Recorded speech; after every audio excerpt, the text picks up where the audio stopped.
En Alfa 180 creemos que la palabra de Dios tiene poder para transformar vidas. Aquí encontrarás mensajes centrados en Cristo, fieles a las Escrituras, que edifican tu fe y te ayudan a crecer en gracia y verdad. Te invitamos a abrir tu corazón, a escuchar con atención y a dejar que el Evangelio haga su obra en ti. Bienvenido a Alfa 180, un lugar para crecer. 8 años. ¿Quién diría que Dios haría tanto en tan poco tiempo? Hoy miramos atrás y vemos su fidelidad y recordamos como un pequeño grupo de conexión en la parte superior de este lugar, un 1 de septiembre del 2017 comenzaba a reunirse y tan solo 3 meses después, el 12 de noviembre de ese mismo año, abrió sus puertas este lugar, no como hoy es, pero en este lugar comenzó a reunirse la congregación que hoy es conocida como Alfa 180. Seguimos siendo Arco, esa es nuestra personería jurídica, pero el nombre comercial, el nombre de uso que tenemos es Alfa 180. ¿Por qué Alfa 180? Alfa quiere decir el inicio. Y 180 hace referencia a un cambio radical, a un cambio de dirección justamente de 180 grados. Y eso es lo que creemos realmente que Dios hace en nuestras vidas. Él es el inicio de nuestro cambio. Él es el precursor de que hayamos pasado de muerte a vida. Él es quien nos ha traído con lazos de amor. La congregación a lo largo de estos años nos ha enseñado que la iglesia no es un lugar, sino un pueblo. No es un evento, sino una familia redimida. Hemos pasado por pruebas, una pandemia que cerró templos. Nosotros llevábamos muy poco tiempo de aperturado y tuvimos que atravesar esa pandemia. Hemos tenido tiempos de oposición muy duros, muy fuertes, así como ataques injustos, momentos de escasez. Pero en cada una de esas temporadas el Señor ha demostrado que su iglesia no se detiene, porque Cristo es quien la edifica. En Mateo 16, 18 dice, Jesús dijo, edificaré mi iglesia. Son palabras muy poderosas. Porque quien la edifica es Él mismo y es su iglesia. No hay iglesia de alguien más. Y las puertas del Hades, dice, no prevalecerán contra ella. Y aquí estamos, queridos hermanos. 8 años después, testificando acerca de su promesa y diciendo, es verdadera. Hoy celebramos más que una fecha, celebramos un propósito eterno. Somos una iglesia transformada por Cristo, unidos por su amor y enviada a transformar el mundo con su evangelio. ¿Qué les parece si inclinamos nuestros rostros y oramos? Señor, gracias por estos 8 años de gracia, de fidelidad, de propósito. Te pedimos que en este día renueves nuestro compromiso contigo. Avives nuestro amor por tu iglesia y nos unas aún más en tu espíritu. Que tu palabra hoy nos edifique, nos corrija y nos inspire a servirte con gozo. Te lo pedimos en el nombre de tu Hijo Jesucristo. Amén. En la carta del apóstol Pablo a los Efesios, en el capítulo 4, versículos 1 al 6, dice de la siguiente manera: Yo pues, prisionero del Señor, les ruego que ustedes vivan de una manera que sea digna de la vocación con la que han sido llamados, que vivan con toda humildad y mansedumbre, con paciencia, soportándose unos a otros en amor, esforzándose por preservar la unidad del Espíritu en el vínculo de la paz. Hay un solo cuerpo y un solo Espíritu, así como también ustedes fueron llamados en una misma esperanza de su vocación. Un Señor, una fe, un solo bautismo, un solo Dios y Padre de todos, que está en todos, por todos y en todos. El apóstol Pablo escribe desde la prisión. Cuando dice prisionero del Señor, no solamente es metafórico, sino que sí, estaba en cárcel, estaba encerrado. Pero él no habla con amargura, más bien habla con autoridad espiritual. Aunque está encadenado, su corazón es libre. Y su exhortación es clara: vivan conforme a su llamado. Estas palabras resonaron en aquel tiempo y son palabras que resuenan también hoy. Vivan conforme a su llamado. Cada uno de nosotros hemos sido llamados y unidos en un lugar donde podemos reunirnos como familia, adorar y exaltar. Esta congregación ha sido llamada por Dios no solamente para existir, para que haya un lugar, no, sino a reflejar el carácter de Cristo en esta ciudad. Celebrar un aniversario no se trata solo de mirar hacia atrás y agradecer, no, sino mirar hacia adelante y caminar en santidad, en compromiso y en misión. Este es un llamado para todos nosotros, queridos hermanos. No es un llamado para un edificio, no. Es para nosotros que somos piedras vivas que conformamos la iglesia.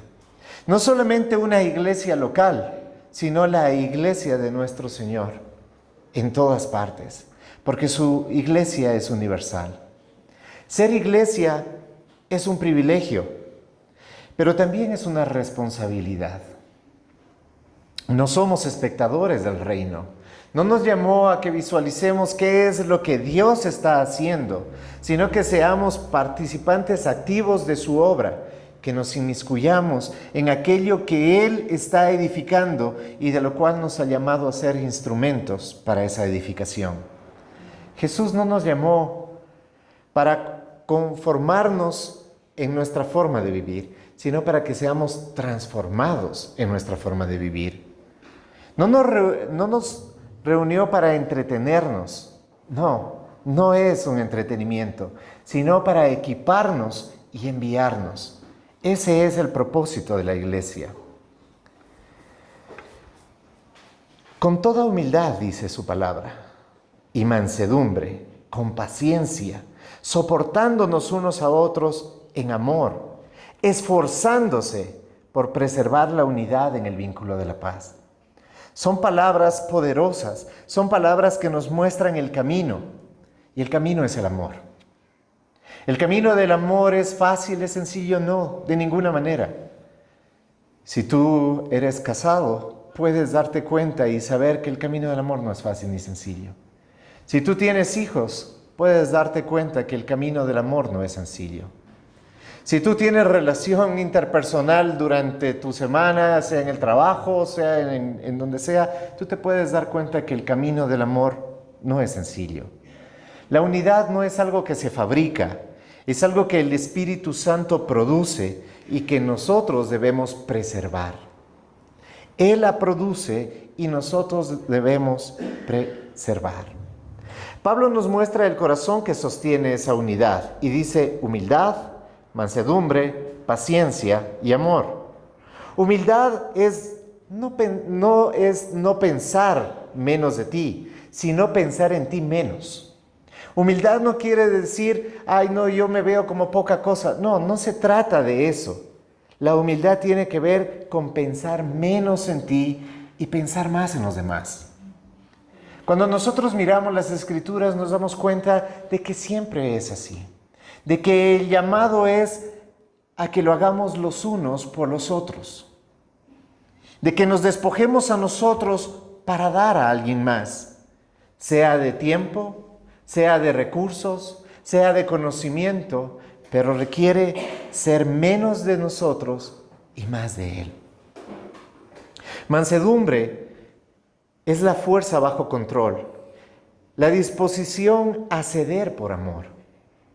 Qué complicado y qué difícil que es eso, porque siempre queremos mantener el control, queremos que las cosas sucedan como nosotros queremos, pero no, la mansedumbre es esa disposición a ceder. No se trata de ceder siempre, Se trata de que en cuanto podamos hacerlo, lo hagamos.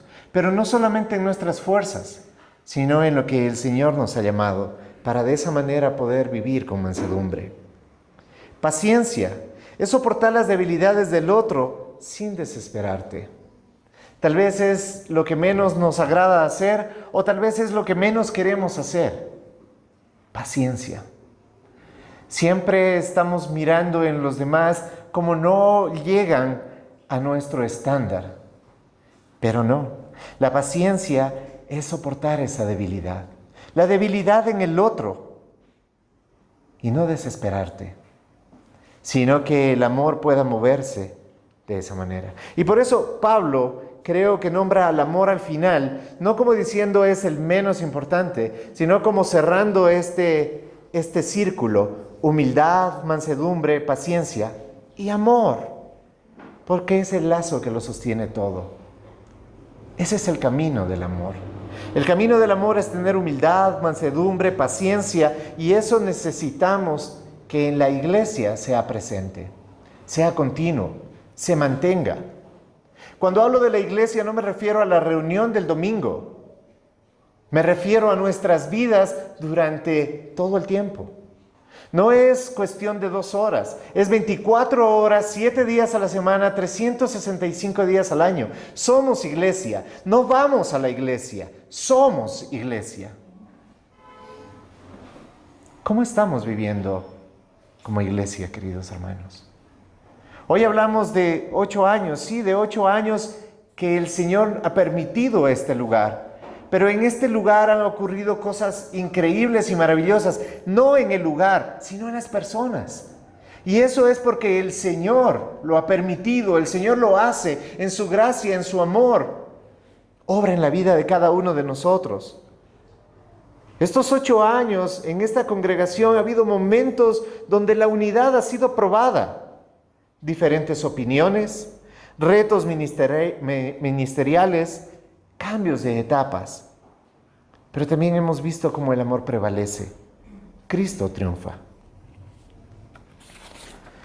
Durante la pandemia, queridos hermanos, cuando el temor paralizó al mundo, esta congregación fue la primera en reabrir nuevamente sus puertas en toda la ciudad. Cuando todos estaban pensando en la necesidad de cuidar la salud y que es muy importante, lo que nosotros mirábamos es ese acto de fe y amor, de creer que el pueblo de Dios debe reunirse, alentarse y adorarlo juntos. Hay mucha gente que piensa que puede ser iglesia poniendo una prédica en su casa. E inclusive puedes hasta escoger el tema de la prédica. Puedes escoger hasta el pastor. Pero nada de eso es la iglesia. La iglesia somos nosotros reunidos. Son los hombres y mujeres de diferentes edades, diferentes posiciones económicas, diferente grado cultural, pero estamos unidos. En este lugar somos uno en Cristo. Y cuando salimos, debemos continuar siendo uno en Cristo. El enemigo siempre intenta dividir lo que Dios une. Pero donde hay humildad, mansedumbre y amor, no hay brecha que el Espíritu no pueda sanar. El amor debe ser el promotor de la sanidad en el corazón de las personas. ¿Hasta cuándo vamos a mantener actitudes, posiciones que nos enfrenten? Eso lo puede hacer cualquiera. Cualquier grupo social, cualquier reunión puede comportarse de esa manera. Pero la iglesia tiene que mostrar a Cristo. Y la forma de mostrarlo es sanando heridas que siempre van a ocurrir, porque mientras estemos viviendo en comunidad, en sociedad, y mientras estemos teniendo relaciones interpersonales, siempre nos heriremos. ¿O acaso no pasa así en familia?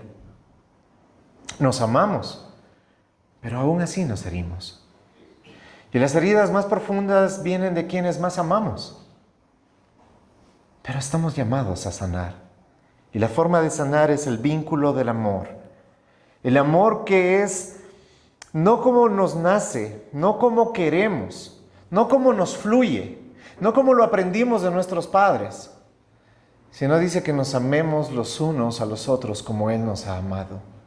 Como Él ha amado a su iglesia, por la cual dio su vida.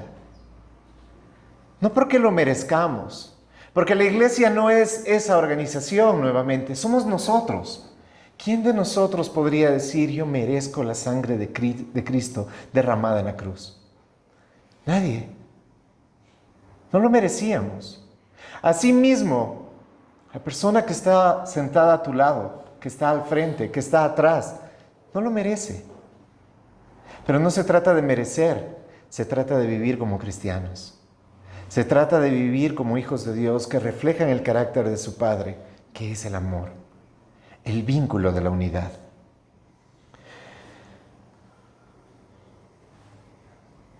La unidad de la iglesia no se mide por cuán iguales somos, que si tú te has dado cuenta, no somos muy iguales, sino por cuán dispuestos estamos a amar en medio de nuestras diferencias. Y que son muchas, no son pocas, pero cuán dispuestos estamos a amar. Y ese amor solo es posible en Cristo, porque si lo hacemos en nuestra fuerza, no nos alcanza, no podemos. ¿Cuántas veces no hemos estado por renunciar? No solamente a la congregación, a la iglesia, sino a nuestras relaciones. Pero tenemos que detenernos por un momento y volver atrás y darnos cuenta de que sí, en nuestra capacidad no podemos, pero si somos sus hijos, Él dice que nos ha dado un espíritu, no de cobardía, sino de poder, de amor y de dominio propio. Y lo hace como en un sándwich, lo pone en medio al amor. Poder y dominio propio podría ser algo que podríamos intentar hacerlo, pero sin el amor no podemos hacerlo. Necesitamos el amor para tener dominio propio y para tener el poder de sanar, de transformar, de comenzar, de continuar e inclusive de terminar. En Efesios 4, del 4 al 6, continúa diciéndolo: hay un solo cuerpo y un solo espíritu, así como también ustedes fueron llamados en una misma esperanza de su vocación. Un solo Señor, una sola fe, un solo bautismo, un solo Dios y Padre de todos, que está sobre todos, por todos y en todos. Aquí Pablo está enumerando 7 realidades espirituales que sostienen la unidad de la iglesia. Un solo cuerpo, un solo espíritu, una sola esperanza, un Señor, una fe, un bautismo y un Dios. 7 es el número de la plenitud. En teología representa a Dios ese número, recordando que la unidad del pueblo de Dios es completa, suficiente y perfecta, aun cuando nosotros no la percibimos de esa manera.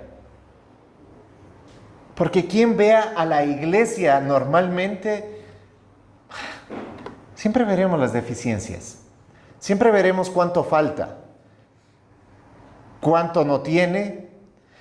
Generalmente nunca vemos qué le sobra, siempre vemos sus deficiencias, sin darnos cuenta de que nosotros somos piedras vivas de esa iglesia y que muchas de las cosas que pueden faltar, el Señor te dio el don, el talento para que tú lo puedas hacer.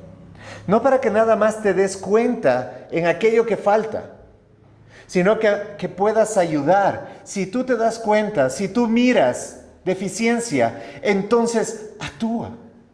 Porque la idea es, ¿cómo somos iglesia? Preparando esta temática, quise hacer una reflexión durante todo este mes con estos devocionales que están pasando en la comunidad de WhatsApp, que hablan de la iglesia.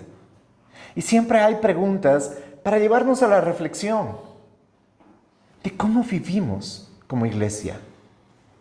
¿Qué somos como iglesia? Porque la iglesia, mientras la sigamos viendo como el lugar al que voy, el lugar al que me congrego y el lugar que lo puedo cambiar porque simplemente quiero cambiar de lugar, porque no me gusta cómo me ven, no me gusta cómo me tratan, no me gusta cómo me corrigen. Imagínate cuántas veces hubieras cambiado de familia, de padres, de hijos. No. En esas diferencias, en esas situaciones, es cuando nosotros debemos tener en claro que no hay iglesia perfecta. Es perfeccionada en el proceso, pero es perfeccionada cuando nosotros somos parte de la iglesia, nos inmiscuimos en la iglesia, actuamos como iglesia.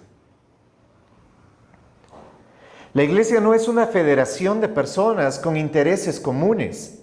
No, es un cuerpo vivo, animado por el mismo Espíritu Santo.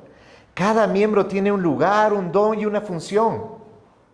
Y es importante que lo conozcas, que conozcas cuál es tu lugar, qué es a lo que Dios te ha llamado, porque hemos sido llamados, dice la palabra.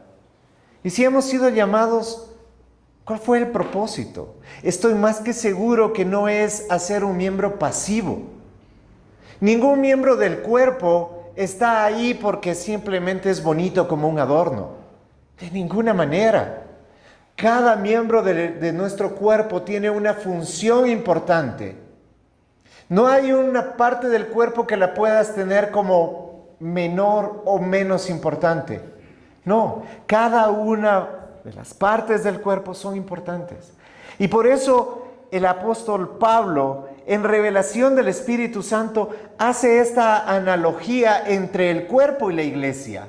Porque cada parte es diferente, pero cada parte es necesaria. Cada parte engrana. ¿Cómo engranas?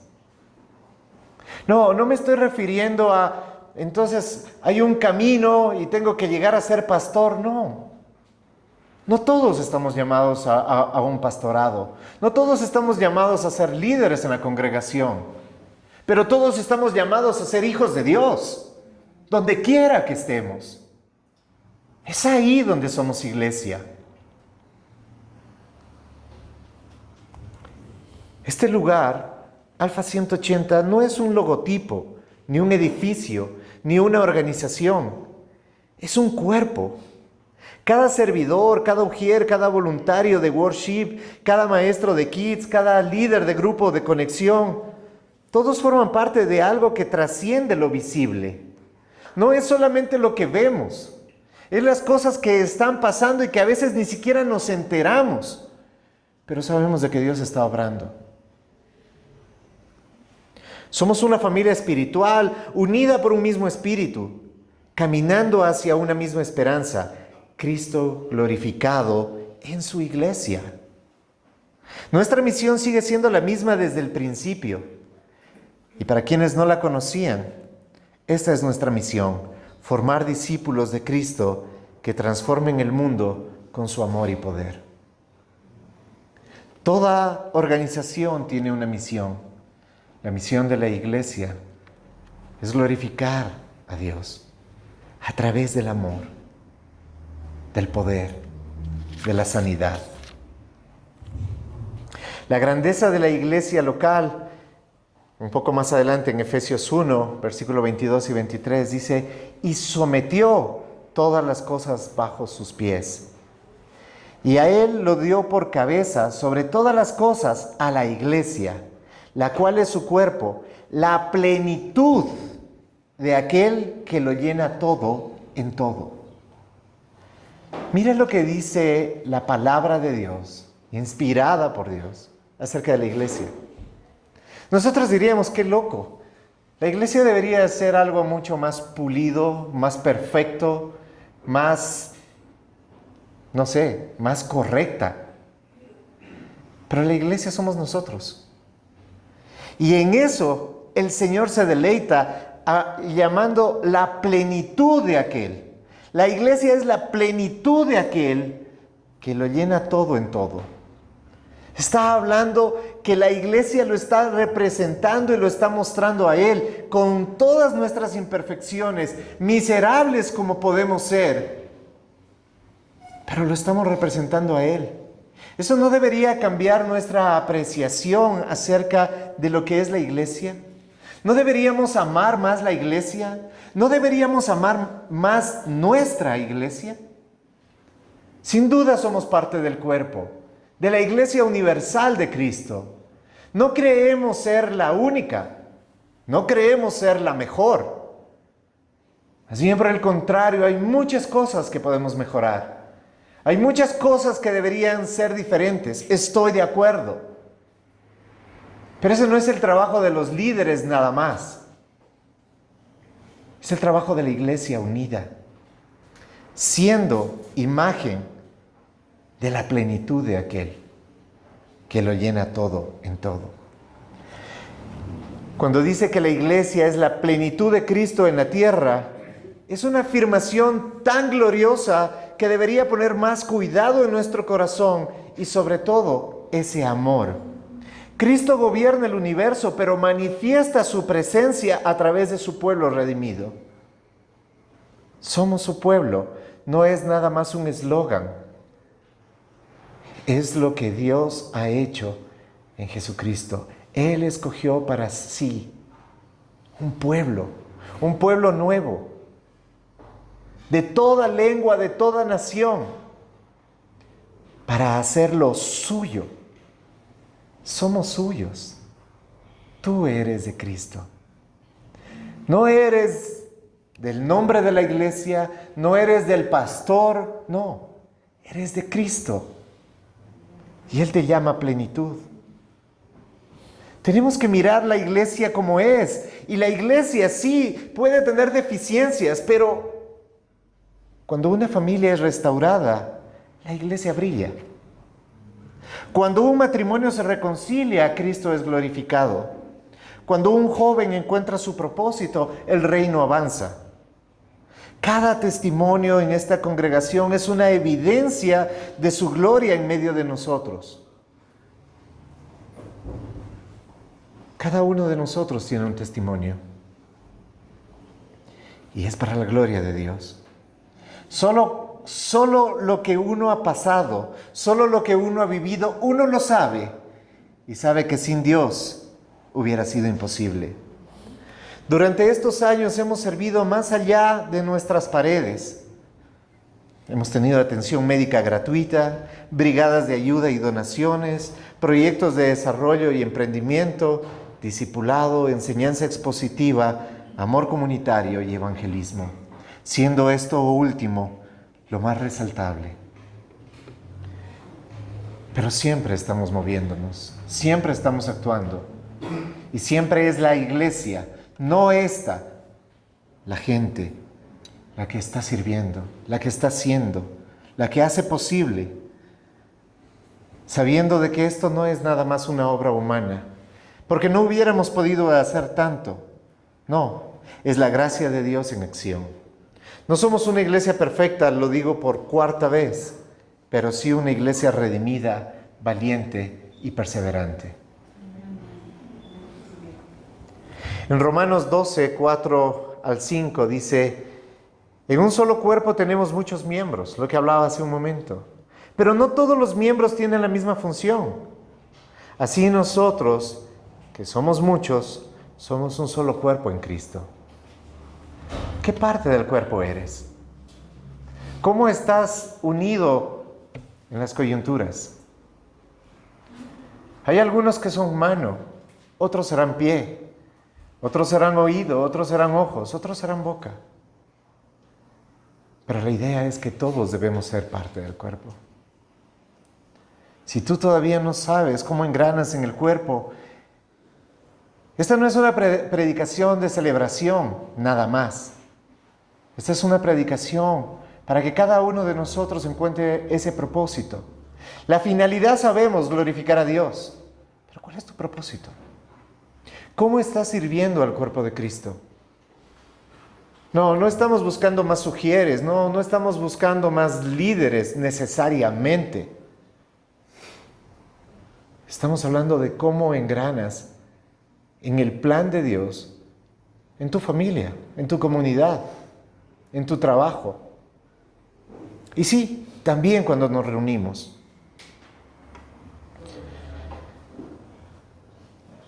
Juan 13, 34 y 35 dice: un mandamiento nuevo os doy, que se amen los unos a los otros como yo los he amado, que también se amen los unos a los otros.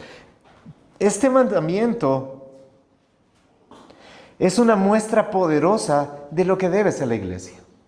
Porque todo lo que podemos hablar, que tenemos que hacer, se resume en esto: amor. ¿Amas la iglesia? ¿Amas a tu prójimo? No te estoy preguntando los que te caen bien. Tal vez dices, ni siquiera conozco a la gente. Entonces tienes que conocer, porque esta es tu familia. Quieras o no quieras. Siempre he hablado de que las puertas son de doble uso, de entrada y de salida. Y hay gente que me ha dicho, pero eso es falta de amor, porque usted le está diciendo a la gente que se puede ir cuando guste, cuando quiera. Y es verdad, porque el amor no es coercitivo. El amor busca el bienestar del otro.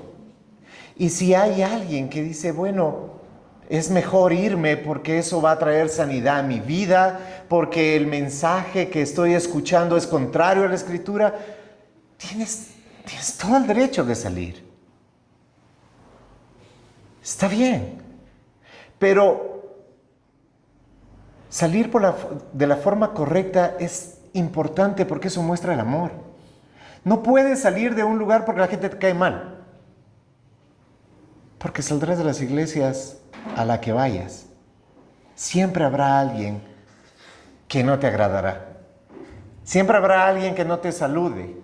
Siempre habrá alguien que te haga, no sé, un gesto que te desagrade. Salir lo que muestra es que sí, en verdad, tal vez falta más de Cristo. Porque si debemos amar a nuestro enemigo, y a veces nuestra misma familia parece el enemigo. ¿Acaso no has pensado cuando has discutido con tu cónyuge que parece tu enemigo? ¿Como que quiere hacerte daño? ¿No has pensado lo mismo de tus hijos cuando tienes una confrontación? Claro, amar cuando todo está bien, eso es sencillo. Hasta el mundo lo puede. No necesita a Cristo. Pero necesitamos a Cristo para soportarnos los unos a los otros. Para no salir corriendo. Para no salir huyendo. Para no buscar que la solución es mejor cambiarlo todo. Si no, ¿cuántas veces nos divorciaríamos al año? ¿Cuántos no hubiéramos dejado ya a nuestros hijos abandonados por ahí, que alguien más se haga cargo? No salimos corriendo. ¿Por qué? Porque hay un compromiso. No busques iglesia perfecta. Perfecciónate para ser iglesia. Cada uno de nosotros lo necesita hacer. Tenemos que amarnos. No es opción. Es el camino para seguir a Cristo. El camino es el amor. No hay otro camino. Y el amor es velar por las necesidades de los demás. Mirar a los demás como superiores, dice la palabra. No quiere decir que te hagas más pequeño nada más, sino que al hacerte más pequeño dejes que Cristo pueda crecer en ti, para poder reflejar su amor. 8 años después, este aniversario no solamente es una celebración, es una consagración de cada uno de nosotros como miembros de la iglesia. ¿Cómo podemos demostrar ese amor? Bueno, ya lo dije, pero para resumirlo, amando a la iglesia local, participando, sirviendo, orando, ofrendando, cuidando a los hermanos. No es una de esas cosas, escoge, no, es todo eso. Creciendo en el discipulado. Y no me refiero nada más a venir los martes, que sería muy bueno, o venir los jueves, que sería muy bueno. Eso no es discipulado, eso es parte del discipulado. El discipulado No solamente es asistiendo, sino comprometiéndote a madurar. Debemos madurar. Y madurar quiere decir exactamente lo que el apóstol Pablo decía, menguando para que Cristo pueda crecer en mí. No hay otra forma, no hay otra manera. Esa es la forma de madurar. Madurar no es tiempo en la iglesia, sino piensa qué tiempo llevas en la iglesia y compara con el comportamiento. ¿Cómo lo reflejas a Cristo? Es duro. A mí me cuesta. A mí se me hace muy difícil realmente. Llevo casi 20 años en el Evangelio y aún me cuesta. Y eso me lleva a reconocer que no es por mí, es Él. Lo necesitamos a Él. Si el camino es el amor, el camino es Cristo.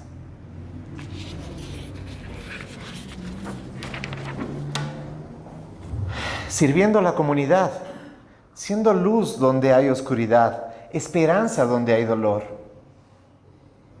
Una lámpara no se pone bajo la mesa, sino que se la pone en el lugar alto para que ilumine y abarque todo el espacio que pueda, quitando la oscuridad. Nosotros hemos sido llamados a ser lumbreras.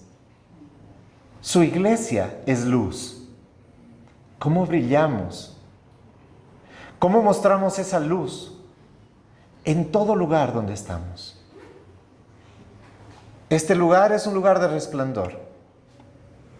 Todo es luz. Es fácil ser luz. Lo difícil es ser luz en medio de la oscuridad. Y es ahí donde tenemos que ser esa iglesia que resplandece, esa iglesia que muestra el camino, el que ya encontramos, el que caminamos y el que animamos a los que no conocen a que lo sigan y lo caminen. Siendo fieles en unidad, recordando que nuestra fortaleza no está en nosotros, sino en Cristo. La fidelidad es algo muy importante. Ser fiel es mantener la unidad, no la uniformidad, no el pensamiento único, no el comportamiento único. Cada uno de nosotros somos tan diferentes, tan distintos, distintos dones, distintos talentos, inclusive hasta distintas formas de entender muchas veces la Escritura. No es que haya diferentes formas para entenderla, es una sola palabra, una forma de entenderla, pero aún en eso tenemos nuestros propios sesgos, pero aún en eso y en nuestras diferencias mantenemos fidelidad para que la unión sea permanente. Pablo ora en Efesios 3, 20, 21 de la siguiente manera. Dice, y aquel que es poderoso para hacer todas las cosas, mucho más abundante de lo que pedimos o entendemos, según el poder que obra en nosotros, a Él sea la gloria en la iglesia y en Cristo Jesús por todas las generaciones, por los siglos de los siglos. Amén. En Alfa 180 hemos visto a Dios obrar mucho más allá de lo que pedimos. Tal vez no siempre nos enteramos de todo lo que pasa y de todo lo que sucede, pero si te detienes por un momento verás a Dios moverse, verás a Dios actuar. Hoy mismo, ¿cuántos de nosotros no están siendo movidos en su corazón para vivir de una manera diferente? Él nos levantó cuando no teníamos nada. Él proveyó cuando no sabíamos cómo continuar. Él sanó y restauró y multiplicó su obra en cada uno de nosotros. Y lo seguirá haciendo por una simple razón, que la iglesia es suya. Hoy celebramos 8 años, pero esto no es el final. Es el comienzo de una nueva etapa, que Cristo nos encuentre unidos, amados hermanos, fieles y apasionados por su palabra y comprometidos con su misión. Unidos, fieles, apasionados y comprometidos. Esa es la forma del amor. Pongámonos de pie.